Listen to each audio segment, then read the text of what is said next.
결국에는 이제 강달러를 통해서 환율 문제도 있겠지만 우리가 이제 수출을 잘할 수 있고 많이 할 수 있는 여건이 돼야 되는데 지금 거의 네. 뭐 경기 침체로 간다는 얘기가 많잖아요. 그럼 우리 수출이 더 안 될 가능성도 있고 지금 앞으로 그러니까요. 상황이 불투명한 상황이에요.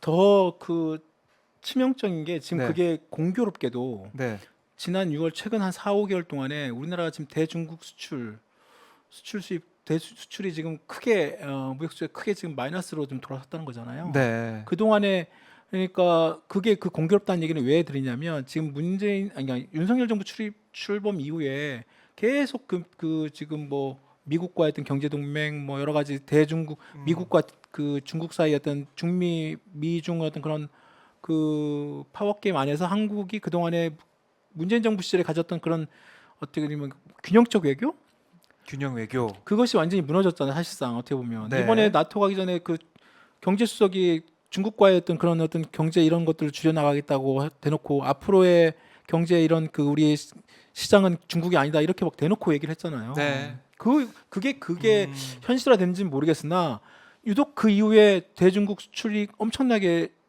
줄어들었고 네, 실제로 또 중국에서 한국으로 들어온 여러 가지 그 수입 이런 물자가 굉장히 줄었고 그게 이제 이쪽에서는 뭐 중국의 뭐 제로 코로나 정책이다 뭐 그런 그리고 뭐 여러 가지 뭐 중국의 어떤 나름대로 뭐 내부 경기 침체다 이렇게 해석하는 사람도 있지만 과연 그럴까라는 생각이 드는 거죠. 왜냐하면 그동안에 이렇게 갑작스럽게 대중국 수출이 줄어드는 어떤 요인도 크게 찾기 어렵다고 얘기를 많이 하기 때문에 네. 이게 정책적인 어떤 그게 있는 것이 아닌가 한 게 있고 그런 우려다 뭐이 우리가 들여다볼 수 있는 부분이 있는 거고.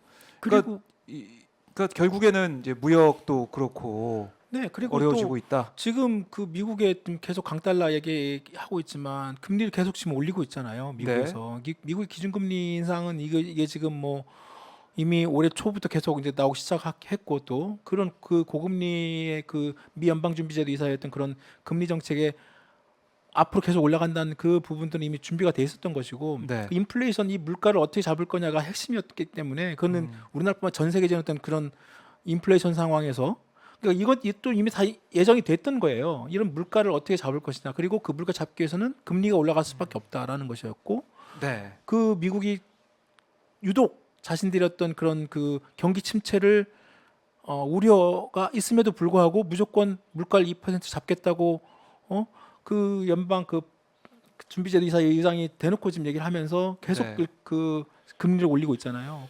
그 부분에 그러게요. 대해서 네, 지금 그걸로 인해서 어떻게 보면 미국이 지금 현재 완전 경제적으로도 자국 패권주의에 빠져가지고 미국의 금리 인상이 결국은 자국은 뭐 그걸로 살 수 있으나 네, 뭐 한국 정도도 어느 정도 버틸 수 있으나 개발도상국들이나 이미 이제 벌써 국가부도에 처해지는 그런 국가들이 나오기 시작했어요. 남미부터 다른 어떤 뭐 스리랑카 막 이런 나라 있잖아요. 네, 그렇게 시작하게 되면 이런 그 해외의 어떤 그런 그 도미노 경제 위기 도미노가 음, 한순간에 그러니까 음, 어제 영국의 파운드와의 폭락 이런 부분도 마찬가지로 다 같이 연결돼 있는 거죠. 그리고 그것이 그대로 한국 시장에 또 연결이 되는 것이고 네.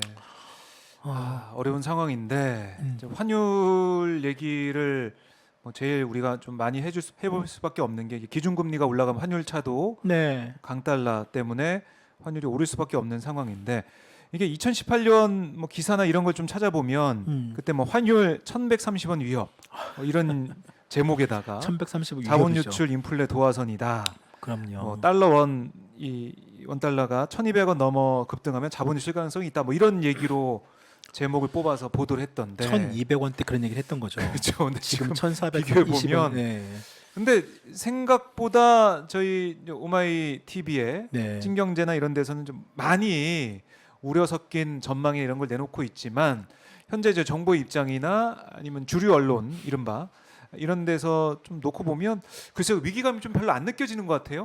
예전과 비교해 보면. 그래서 네.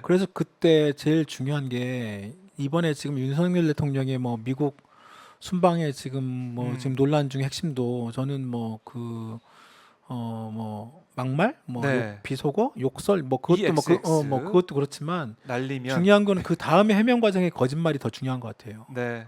그 해명 과정의 거짓말이 엄청나게 그 더 큰 어떤 그 쉽게 말하면 향후에 더 큰 파장이 있을 거라고 생각이 드는데 음. 경제도 마찬가지거든요. 그러니까 지난 IMF 때 97년, 98년 때도 그 IMF 그 구제금융 신청하기 전날까지도 네. 한국 정부는 한국 경제 펀더멘탈은 괜찮다.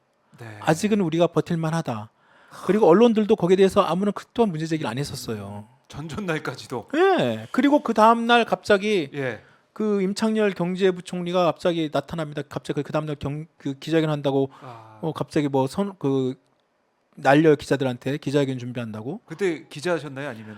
저는 그때 네. 딱 그 기자 시험 볼 때 준비할 때였어요. 준비할 때요. 네, 97년 현업에는 12월 없었고. 현업에 제가 이제 98년부터 현업에 있었는데 네, 이제 관심이 많았겠네요. 그렇죠. 98년 현업 때 IMF 제가 초기 때 완전히 그때 네. 들어왔었는데 아, 그때 이제 막 준비할 때 막 공부 많이 하잖아요. 예. 언론고 준비반 해가지고 이런저런 막 준비 많이 그때 하죠. 막 예. 신문들 막 스크랩하고 공부할 때 음, 그때 아직도 기억이 나는 게 임창열 그 경제부총리의 그 IMF 선언 그때 전날까지 그 스크랩하고 한번 보면 그게 예. 없었어 진짜. 그리고 실제로 그 다음에 이제 뭐 IMF 백서 나올 때도 그런 것들이 나와요. 언론의 직무유기 포함해가지고 전문가들은 도대체 뭐 했느냐. 그리고 그 내부적으로 이미 외환보유고가 그렇게 바닥이 나가는 그런 그 상황을 경제 관료 내지는 그쪽의 정부 사이드 내지는 그 전문가들은 충분히 어느 정도 사전에 위험 신호 내지는 그런 거 알 수 있을 법한데 그렇겠네요. 아무도 그 얘기를 하지 않았던 거죠. 음, 지금도 뭐 그 당시와는 꼭 완벽하게 비교할 수는 없으나 네. 지금도 여러 가지 그래도 좀 많이 나오고 있어요. 많이 나오고 있지만 지금 이번에도 지금 추경호 장관이 어제 뭐 그 TV 나와서 한 얘기도 아직까지 우리는 괜찮다 막 그런 얘기를 또 하고 있어요. 물론 네.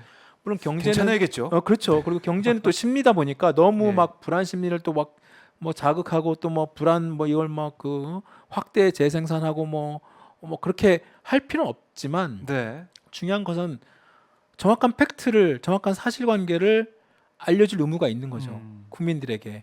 그렇죠. 추경호 부총리가 지금 계속 우리는 뭐 괜찮다 네. 얘기를 하지만 지금 여러 가지 막 그 대책이나 준비하는 것들을 보면 그렇지가 않아요. 그래요. 뭐 염려가 되고 있는데